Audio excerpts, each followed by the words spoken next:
Alrighty there, gamers. What's up, everybody? My name is Sen. Welcome back to the channel and some more Dragon Ball Sparking Zero. For today's video, we are talking about a recent patch, about all the changes that we had talked about in a previous video. And in that video, I asked you guys what changes you would want to make to the game. So today, we're going to be covering not just those, but your guys' ideas as well, and some additional ideas that I have for the game as well. Alright, so we're going to start with some changes that they had announced for the game, and then we're going to move on from there to your guys' ideas. First things first, episode battle. I addressed in the initial video that lowering the difficulty of episode battles, lower difficulty, isn't really that big of a change for me because I play on the normal difficulty. Maybe it's going to be a better quality of life change for you guys that are struggling with the game. With that said, I still don't think the game is that hard. I don't know why people are struggling with the game. If you really desired to learn the game, you could probably breeze through it pretty easily, but I think it's just the people that are mashing that are having a tough time, that really aren't trying to learn the game in any significant way. That's just me. With that said, I'm happy that the game could help you out a little bit. The next change being improve operational stability. Once again, this really could mean so many things. I did a lot of stress testing just before starting the recording of this video. I played a bunch of matches, tested the online integrity and things of that nature, and it seemed okay. I couldn't really tell you. I don't have like a consistent training partner that I can test the connection with, so who's to say? It really could have meant anything. It could have potentially meant crashing. It could have meant online integrity. It could have meant just initial bug fixes, how the game is reacting, things of that nature. With that said, in that stress testing, I did find some things that we're going to talk about. The next adjustment, the fixing of the classic controls. I played a whole bunch of online matches and I did not have any problems with my controls being buggy. I was able to play the game in a significant way and not have any impediment with my controls getting in the way. My super attacks were working fine. With that said, the tag out glitch. Close by. There you are. Yeah, still problems with the tag out. I noticed it was better, but I was still having moments where I was struggling to tag out. It was pretty sparse, but it seemed better as far as I'm concerned. Maybe it's even better for you guys on the standard controls. I actually don't know, but I'm just happy to have my controls. I played a whole bunch of DP battles. I played my team, and yeah, it was pretty good as far as like the connection of the matches. I didn't really have any super duper laggy connections, and yeah, things seem to be working as intended. With that said, there is still the glitch of the transformation where you freeze in place for a little bit. You have to like wiggle around. I don't know why that happens, but that's still in place, unfortunately. But I will take this as a W. The biggest change that everyone had their eye on was the changes to Yajirobe. The initial changes that you'll notice is that I guess Yajirobe used to start with 2 bars of Blastock, which I think is absurd, but I didn't know that. I never paid that much attention. I didn't run into a whole lot of Yajirobes. But secondly, he doesn't start with the full 3 bar. He starts with 2.5 bars of health. Yeah, the biggest change that everyone had their eye on was, of course, Senzu Bean. Senzu Bean went from being a 5 cost to now as a 6 cost, which I don't know how to feel about. I'm going to be real. In conglomeration with all these changes, I don't know how to feel about it. So once you do activate Senzu Bean, it still puts you back to your full health. It's just that your full health is now augmented, which I'm going to be real. I don't know if I like the change. I don't know if I'm a fan of it. I think it might be getting into the room of over tweaking for the character. Maybe this is a super appropriate. I can't tell as of right now. I ran into one Yajirobe. I was able to kill him. No problem, easy peasy. Granted, I was just, I think, a better player at the end of the day. But this might be a big enough shift to where people aren't just spam picking Yajirobe. I'm curious as to how you guys feel. My initial idea was to make Senzu Bean less potent. A lot of you guys wanted to see only getting able to activate 1 Senzu Bean per game. My idea was 3 bars for a Senzu Bean, but have it only heal 1 bar of health, which that does go against the lore of the Senzu Bean. Usually when someone eats a Senzu, it's supposed to like totally reinvigorate them. They could have also amplified the startup of Senzu Bean. It seems like it's still the exact same. They could have just made it a little slower. I don't know. But I didn't want to get too far away from what this archetype of character is representing. It seems as if it's still intact for the most part, but I don't know. I don't know if this is a good change or a bad change. This character might still really be good, and he's still only a 2-unit cost, so he might still be very worth a while. They still didn't think any of the other characters were overtuned. Obviously, they set out the patch notes that they did, so it's not like they're gonna be like, oh, hey, we're changing the patch notes in all actuality. Android 19 and 20 are still intact. Obviously, there was a little bit of controversy with these characters just because of the style of play that was represented in one of the recent tournaments that happened. Just extremely lame play. Who knows if they'll get adjusted. But now I want to move on to, well, one, I want to ask you guys, what do you think of this patch? How are you guys' initial impressions of it? How are you feeling about it? I'm curious to hear what you guys have to say. But now I want to move on to what you guys were saying and what some of the community has been saying. The first biggest change that people have been talking about is Vanish. I forget what it's called in this game, Z Counter or something like that. That's stupid. It's Vanish. Come on. As I'm sure we all know, we get into some really intense Vanish wars in this game. I didn't get into too many while I was playing and doing my stress testing. There was one player that was vanishing a couple vanishes along with me. The initial change that everyone's been pitching is just make the consecutive vanishes get faster and faster and the timing tighter. And there's a big reason why we can't do that. Unfortunately, this is not a rollback netcode game. The competitive integrity of this game is not the highest because of that. We are dealing with your classic tried and true delay-based netcode. This is some of the better delay-based netcode I've played in, considering like it's an arena fighter and they typically kind of get the shaft in that department, but generally it hasn't felt too bad, and it might have gotten better. I don't know what they changed. Now if they did choose to implement rollback, which they won't because once again arena fighters get the shaft, then I could say you could procedurally increase the rate in which like the sequence of vanishes come. People had pitched, which I'm fine with that, once again if the integrity of the online netcode is good. People additionally pitch that if there were so many sequential vanishes that it goes into like a mini game of sort. I had kind of an idea for a mini game that I'd like to see if they chose to go that direction in like a For Honor kind of attack style, where the next player in the sequence of vanishes gets to propose an attack. The player on the defending of that vanish has to defend against it by reacting to that direction of block. So think For Honor up, down left, down right. You just have to react to the block. Consecutive player gets a chance to do offense and throws out an attack, and then the defending player gets to block. If both attacks are blocked, then it might go into a clash and then reset to neutral. I don't know. That's just my idea. It could be really shitty. I don't know. At the highest level, Vanish Wars are happening so consistently, and it just becomes a game of who has more key. That's not that interesting. The biggest thing everyone wants addressed that's like a very simple quality of life change is they want addressed the intros being able to be skipped. And dude, I cannot agree more. I pitched that in the last video, and everyone is just like, yes, dude, I'm tired of seeing these intros. I like having the option to look at them. With that said, maybe your opponent wants to watch their intro. I don't know. Or maybe your opponent's like going to like grab a juice box or take care of the kids. I don't know.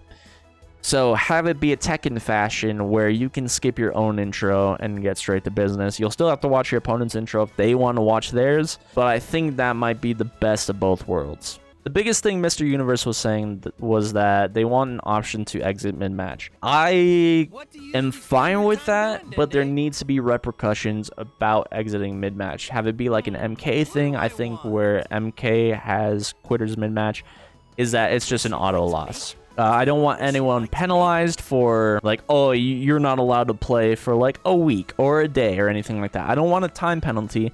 I just want the points to go to the opponent that didn't quit, and I want the opponent that did quit to lose the points. I think that's the best way to solve that. Edgewise, I'm okay with an option to leave mid-match. You know, shit comes up, you know, sometimes you just gotta jet, you know, your girlfriend's done getting ready and she's like, oh babe, let's go on a date, and you're like, fuck, I just got in this match. Bam, problem solved. Doom Guy Demon Killer said that at the end of the day, I hope the game remains unbalanced because that's part of its identity. I did say to them that the game does need to change over time or risk like having a heavy fall off, which some people say the game's already falling off. That's fucking stupid. Obviously, the initial player base on launch day is going to be massively bolstered, and there's going to be a heavy fall off because not as many people are playing the game. Some people took the day off because the game came out, so numbers are going to be inflated. Subsequently, that's just the nature of fighting games. There's going to be a heavy fall off on player base, and I mean, check it on the weekends. Check the player base on the weekends. I'm sure there's going to be a heavy pop-off of people playing,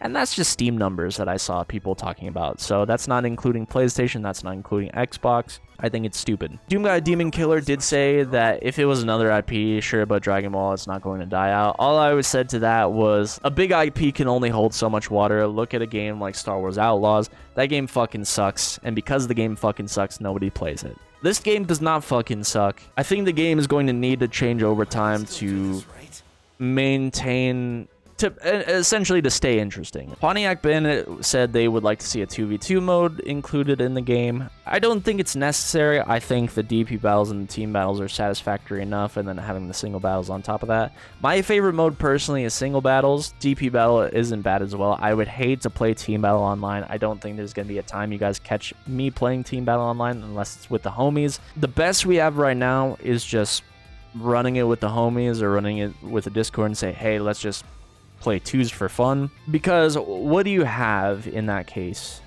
If you have just straight 2v2s with like no points, you just still get the same problems you're running into. People are picking the two most broken characters in the game and just running amok, and you're gonna have the same exact problems that you have in singles and team battle.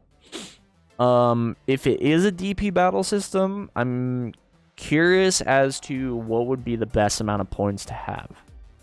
Because I would say 10, but that initially excludes any 10-point cost characters being on your team. And while you could say that, okay, well then they just get one character, then that kind of defeats the purpose of twos. Maybe 12 is a good point total. But then that just kind of informs that, hey, like, let's just pick a 10 cost and then like something like a Yajirobe, because Yajirobe still might be good. I don't know. If you guys were to implement a 2 versus 2 system, what would you guys do? I think the fusion strat would be really strong. If it was a 10-point cost, that would be the most optimal thing to do.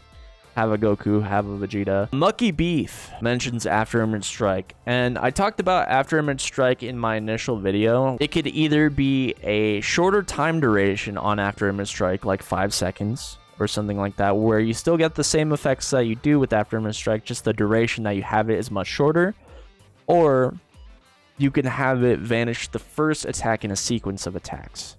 So think of the Super Explosive Wave or any multi-hitting attack where it'll vanish the first one, sure, but the second, third, fourth, fifth, so on, sequential attacks, it will not be able to vanish. You'll have to do it like manually, or you'll have to choose the block or something like that. If you guys have any better suggestions for Afterimage Strike, let me know. Or if you want it to be the exact same, just remove it off Vegito. Alright, the next change I would like to see would be I would like the complete abolishment of unblockable attacks. Just completely remove them from the game. I'm sure for the people that are just not that good at doing combos or doing damage would not like this change because they like to get their guaranteed damage where they can.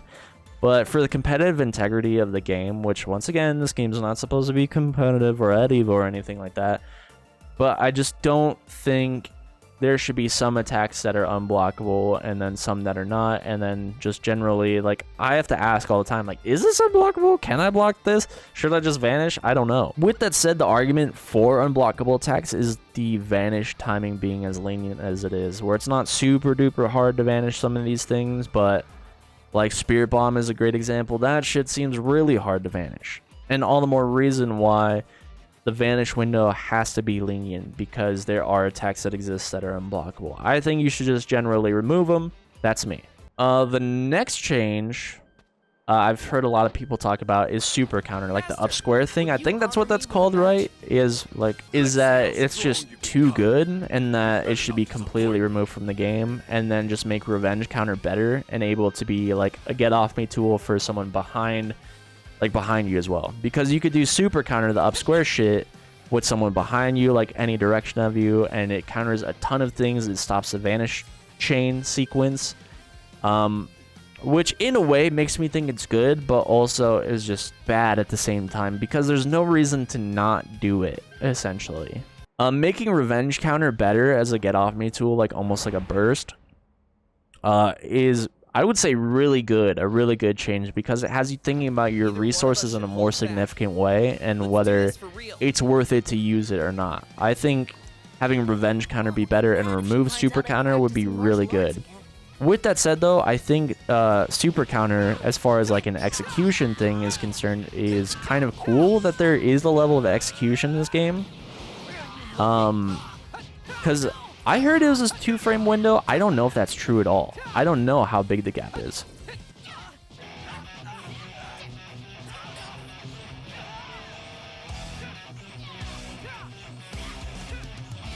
Nice.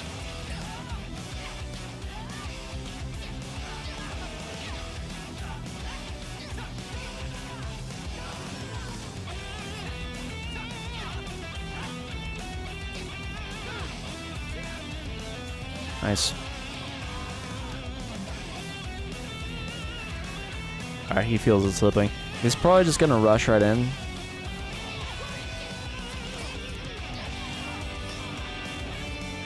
Hopefully he did something. Oh, nice. This did hit. It's gonna even up the score a little bit. Going to Super Saiyan 2.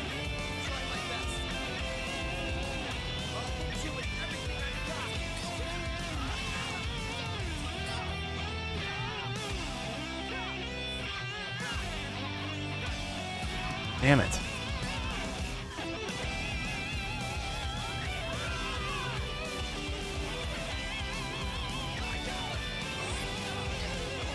No, you got me. Nice. I did not play that well. I need to get better at the sidestepping with the homing dash attack. It's actually really good, and I just need to generally get better at it. Because people do the homing dash a lot, myself included. Reset. Nice. Ah, that clicked.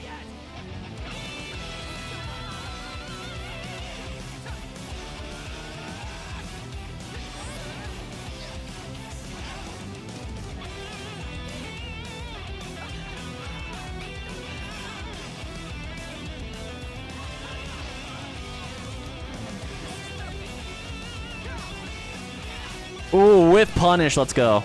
What?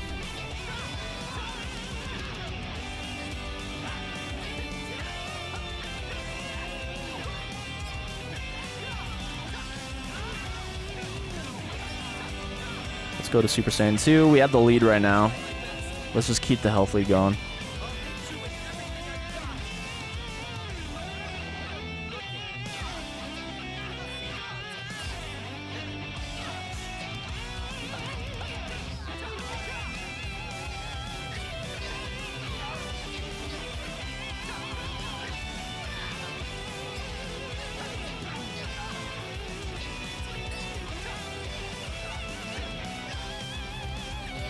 That feels so bad in this game.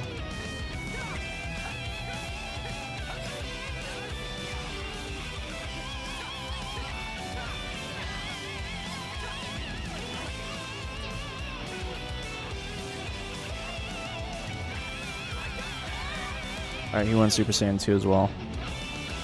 Oh, just Super Saiyan 1. Okay. I think he's just dead, right? I think he's just dead. Yeah, I beat that child into the dirt. Alright, 1-1. Oh yeah, will she? You listen to your mommy all the time. I'm disgusting.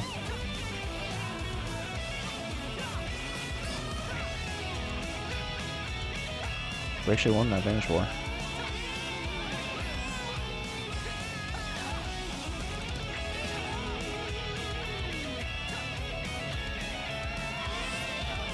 Try to sidestep. Ah, timed it early. I think we just stay in base here. There it is.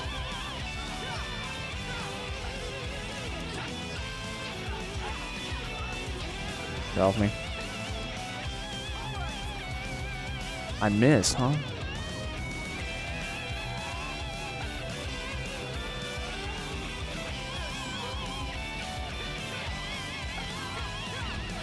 Yeah, where are you looking, little fella?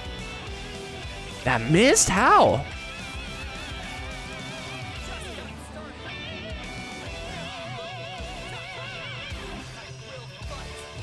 Super? Let's go. I think this should be dead, surely, right? Yeah, GG's. Get off me. Base cab was the best, baby. Let's fucking go. Alright, biggest takeaways is that generally the patch is a positive. I don't know how I feel about the Yajirobe change. I don't want to stray too far away from what I believe for him to be as an archetype, the closest thing we have to an archetype in this game.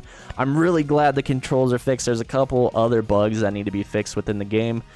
But generally, pretty positive about this patch. Looking forward to seeing what this game has to offer in the future, and what are some additional things that you guys like to see would change, and what do you think of some of the changes that I pitched. Let me know in the comments below, and I'll see you guys in the next one. Peace.